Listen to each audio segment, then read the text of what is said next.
Hi, everybody. Thank you for coming. How do I start? I dye fabric. That's my primary focus as a maker of art. And as a maker, everything starts with the fabric.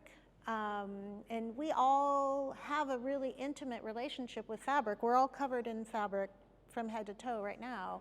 And it's that texture and touching and intimacy that we have with this medium, and then taking that and elevating it into an art form, something that we would want to live with and admire and manipulate to manipulate that in that way is, in some ways, it's how do I want to say this?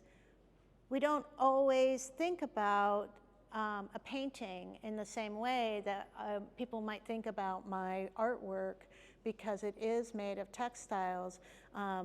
People always, and me too, when I go to a fiber show, I have to kind of hold my hands behind me because I want to touch it too. And so people do, they really are compelled. And also, if I'm using something like velvet, it's very, very compelling, but nobody ever really wants to go touch an oil painting. It's just not thought of in the same way, and I think that's because of our relationship that we have with fabric.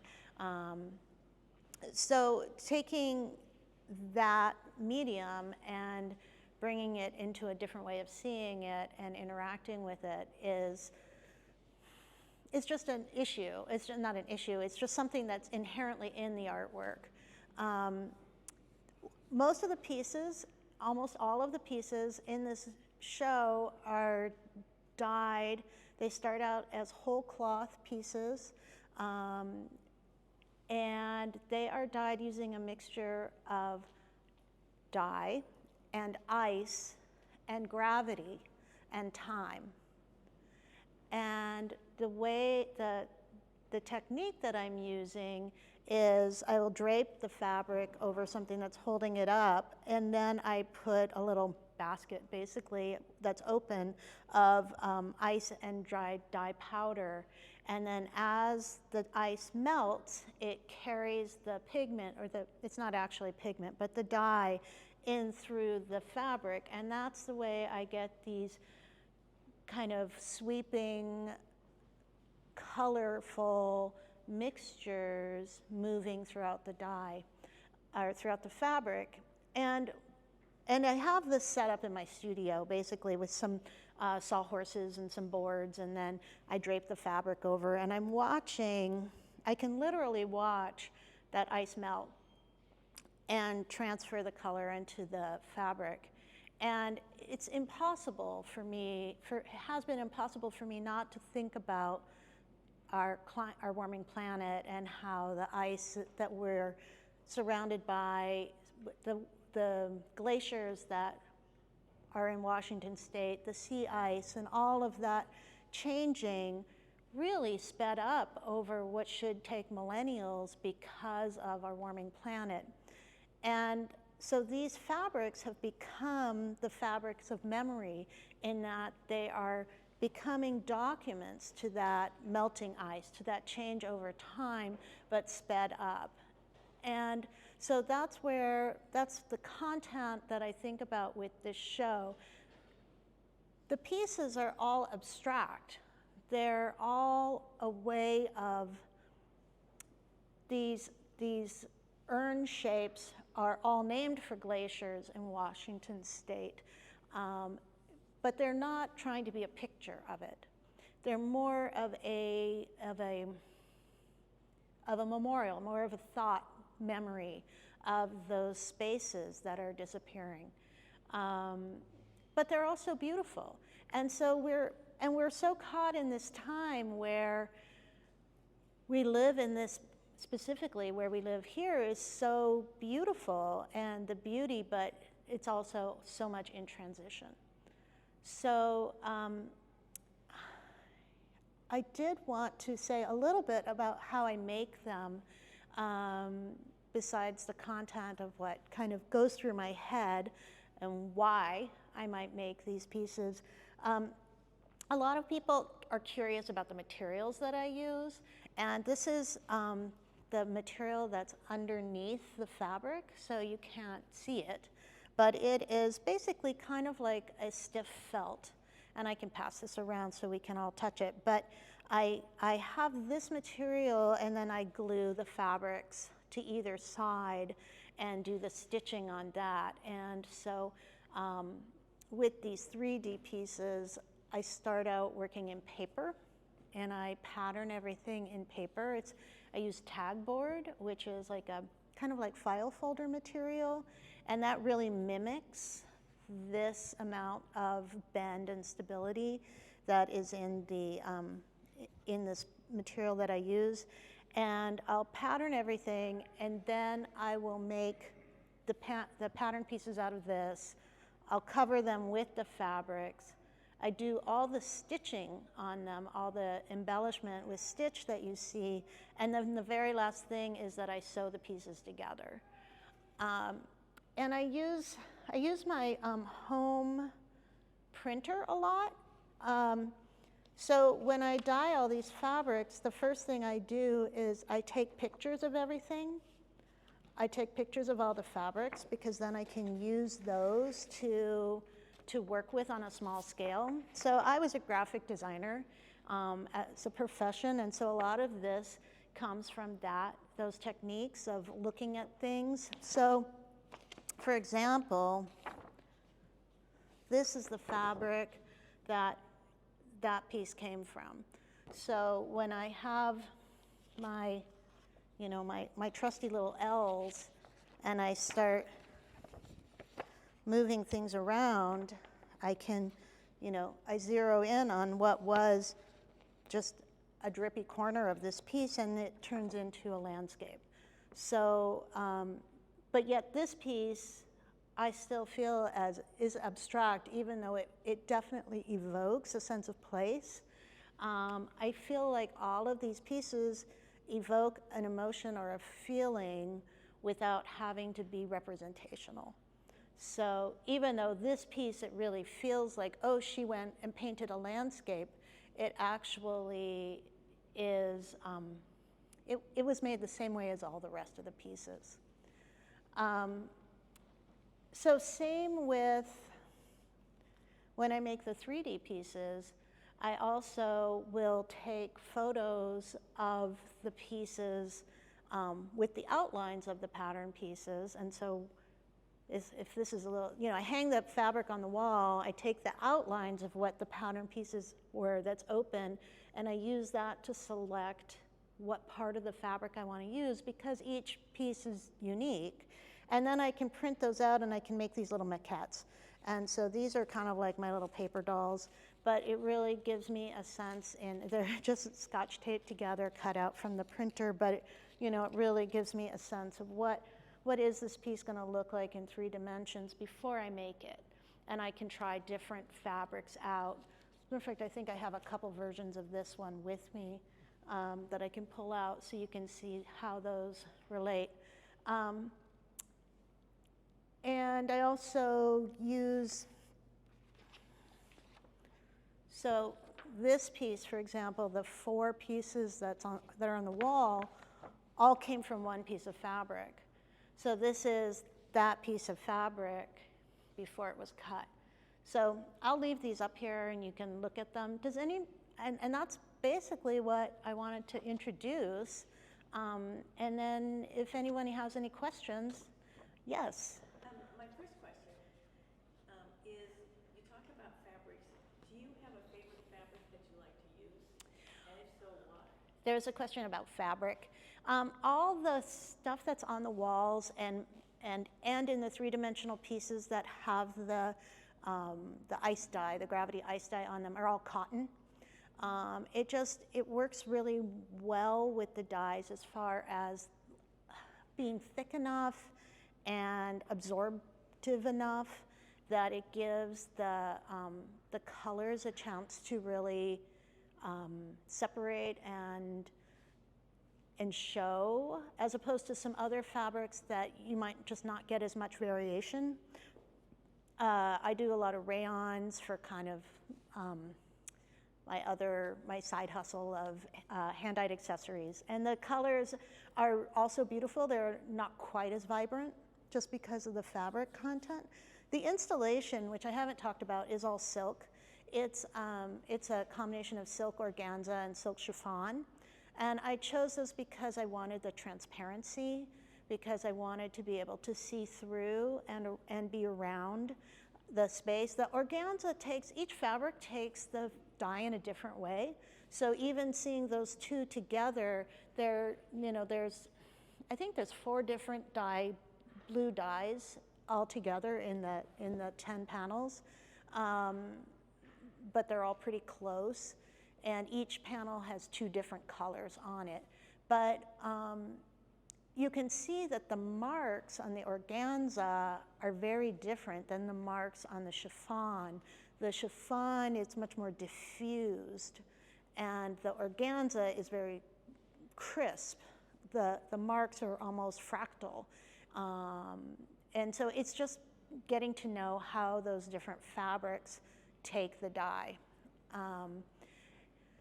And there are two organza pieces that are dyed in a different technique, still using ice, but instead of using gravity where it was dripping, I crumpled the fabric up and put the dye on top. And those are the ones that are more like, I don't know how you describe it, kind of ice flow looking, you know. But I was really just trying to get what is it like to look at a glacier? You know, what is it like to be in the space and be able to have something so large in here, to be able to have the installation that takes advantage of the big high ceilings, but also helps to, I think, by having something so large, contextualize the massiveness of the issues. But also, you know, you move around it, you get a different perspective from every angle, and to be able to see that kind of transparency. That's a long answer to the question about fabric. I have a couple more, but I don't want to be stingy. Well, let's see if somebody else has a question first. What is organza is the question. It's there's a lot of different kinds and weaves of silk specifically. You know, you have a silk habitai, which is like a China silk. You have a silk organza. It's the way they're treated, it's the way they're manufactured. They all have different qualities. You'll have a raw silk that'll be more nubbly and opaque, but they're all still made from silk. And you know, you can have the same thing with cotton. Cotton, you can make a denim, but you can also make a fine chambray shirt, and you can make something like a gauze. So it's all just different ways that those fibers are treated and manufactured. Anybody else? Why don't you go ahead? I have 2 other questions. Because of the blueness in the color, it reminds me of the glaciers in Alaska. And I'm wondering if you were influenced by that. The question's about which specific glaciers. I've been to Alaska and seen glaciers there. I've also been to Iceland and seen glaciers there. I think that it wasn't any specific glaciers, but more the idea of glaciers that I'm trying to convey. It is, you know, an abstraction of an idea. Right. Yeah, I understand that. I just didn't remember. But and then the last question I have is about: did you start out with this technique, or did you? You know, it was very popular to do that batik with the silk and then the wax and all that back in the 70s, early 70s. And I'm wondering if you ever did that and then said, "This is what I want to do instead," or whatever. Oh, that's a great question. Okay, so the question was if I have done batik and how that got me here, sort of. Yes, I have done batik. That was the first thing that I did with fabric. And I was, at that time, I was involved with more kind of theatrical, performative oriented work. I got involved with the Fremont Solstice Parade. And the Solstice Parade, around the same time that this was 2000, I was thinking about, my kids were little, but I was, how do I re-evolve as a person, not just a mom? And I realized that I wanted to make art that was something that I could keep as opposed to, be in a parade and then be thrown away afterwards. But something that would be more fine art and something you might want to put on your wall instead of made out of cardboard and chicken wire. And the Arts Council that sponsors the Solstice Parade happened to be having a master class with an artist from London who works with Carnival in London and Trinidad using batik and silk on a huge scale, large scale. And so I took that workshop, and my very first project was a 25-foot long, 6-person dragon giant puppet. So, I've never been afraid of scale, apparently. But what happened with that was I just got seduced by the fabric. And so I explored batik, but then I just really started to want to learn about dyeing. And it's just been this very long road of you can do it with dye, I've probably done it. I don't use natural dyes. I don't use dyes that I'm sourcing from natural materials. I do buy them in chemical form, and I mix them with water and other chemicals to use them. But I've done kind of a lot of everything with dye. And ice dyeing was something I really started doing during the pandemic. I had been reading about it for a while, and I just thought, why would anybody want to do that? I just don't get it. And then I found myself in the studio with time, and I was like, well, I should try this. And so I tried it, and then I was like, oh, I can see some potential here. And then I'm kind of a mad scientist a bit in the studio. I have notebooks and notebooks of notes and tests of everything from all my colors and different techniques, and everything's documented. And, and so of course I decided, well, I had to try all of the dyes, and I made a book of that. And then, because I want to be able to have somewhat predictable results. And so it really just has evolved. I did a lot with the ice dyeing at first with folding the fabrics, and I think one of these pieces has a little bit of that in it. It is, which one is it? It's the one that's in the ad, the blue one. Oh yeah, there it is. We only are seeing the fern side of it there, but there's a little bit of yellow fabric in the center that is that was folded and ice dyed. And so, but the 3D, all these 2D pieces are just single whole cloth, meaning they're not cut. They are cut out of a bigger sheet of fabric, but there's no piecing of those. And that's different for this show than what I've done in the past. I've been combining different techniques and different textures in the 2-dimensional work. But I do continue to do that in the 3-dimensional work. So, for example, everything's got a combination. So like this particular piece, this velvet is done using a shibori, which is a folding and binding technique, where I basically stitch the fabric into a tube and then compress it onto a PVC pipe and then apply the dye so that it has these kind of stripes where the wrinkles are. And then, what else we got here? You actually stitch it together before you dye it, rather than the opposite in this particular case. Right, and then I take it apart, and then I wash it and press it, and I mean, these things are ridiculous amounts of work. Like, there's no time-saving techniques in this. It's just all work. But there's one of these pieces has a little piece of fabric. I'm trying to remember which one it is.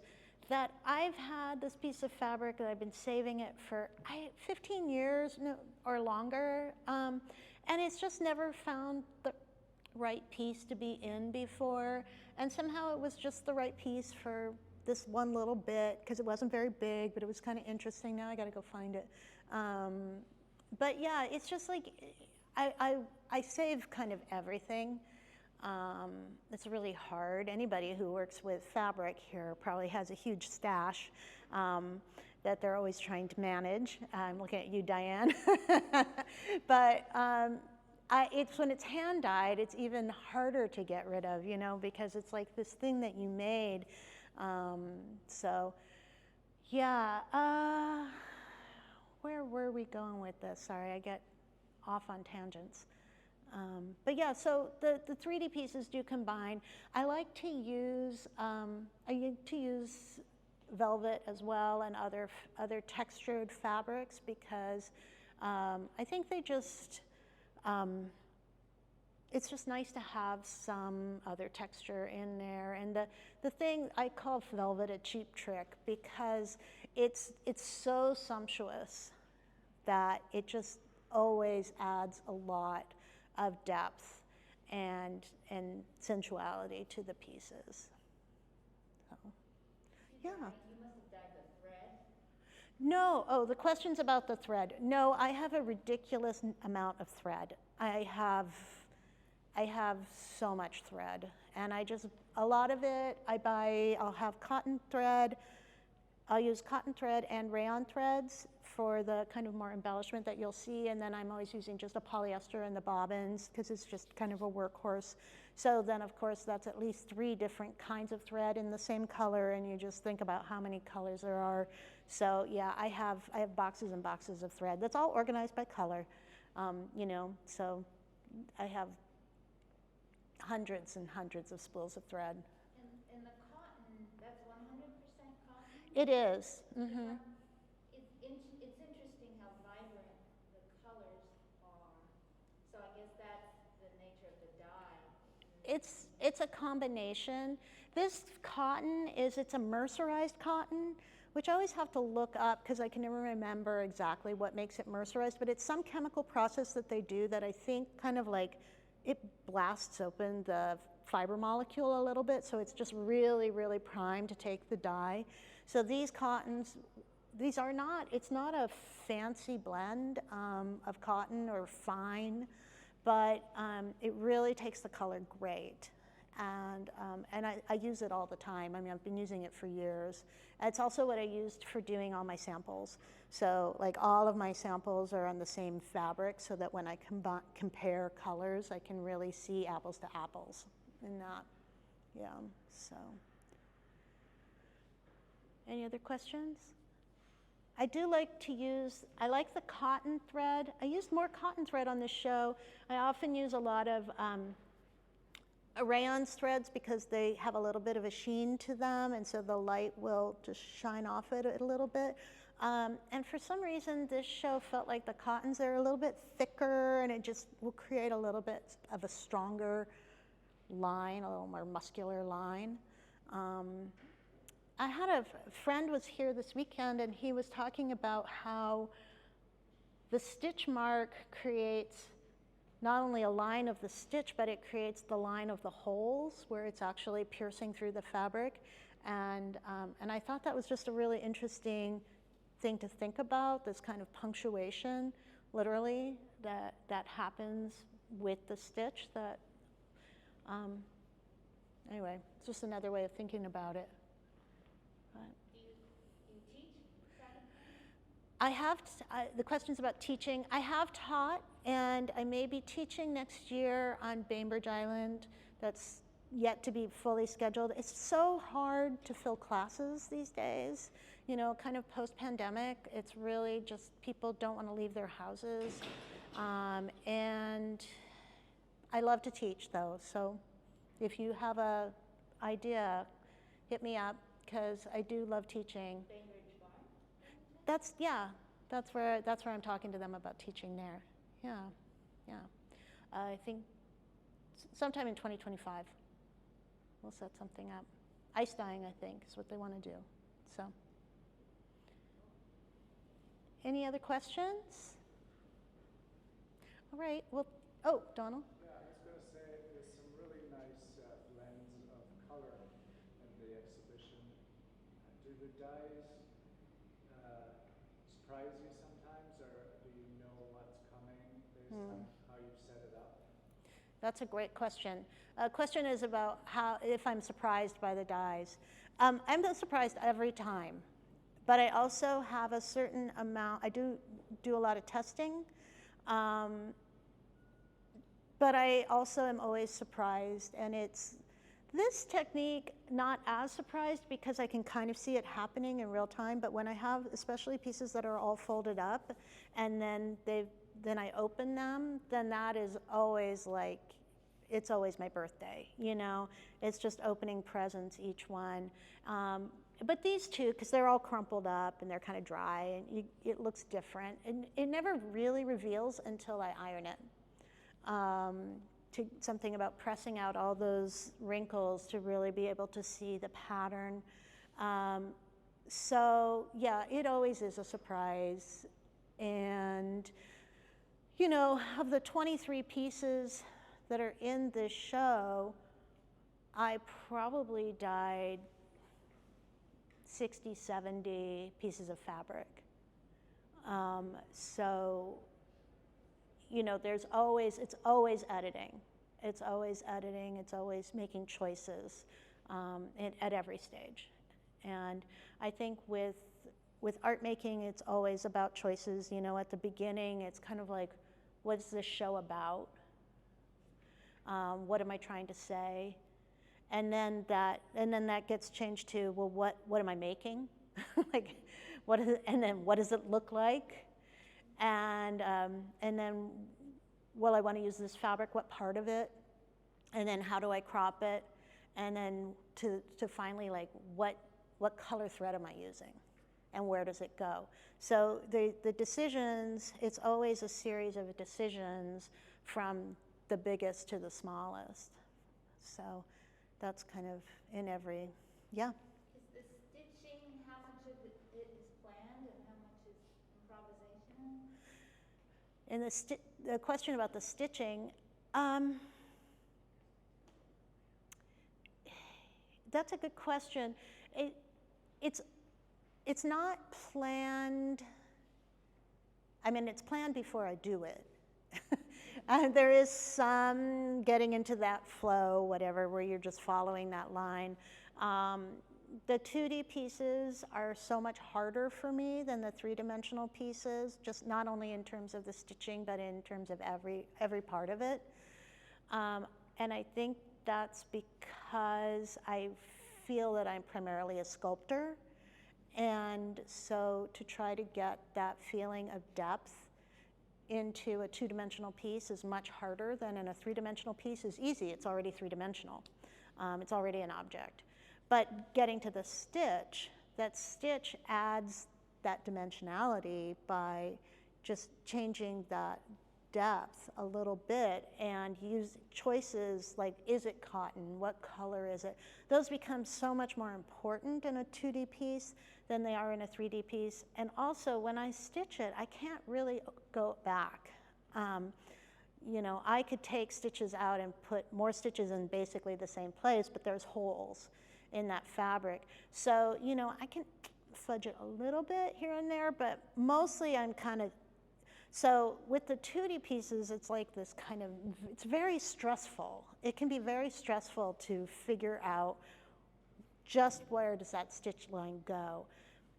Generally, I think in all of these pieces, I'm following the fabric, the marks that are already there.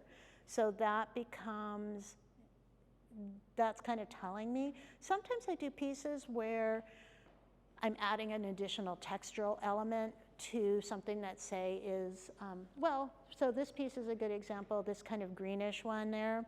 The velvet that's along kind of the spine there, that was just, I just added that texture. I just wanted to create this kind of vertical element along that. So that was planned. Yeah, so generally I'm responding to the fabric, always, or I'm adding another element, but mostly always to the fabric. Yeah. Starting out as a graphic artist, as I'm watching these things, there's an Asian influence in your work, and I'm wondering if you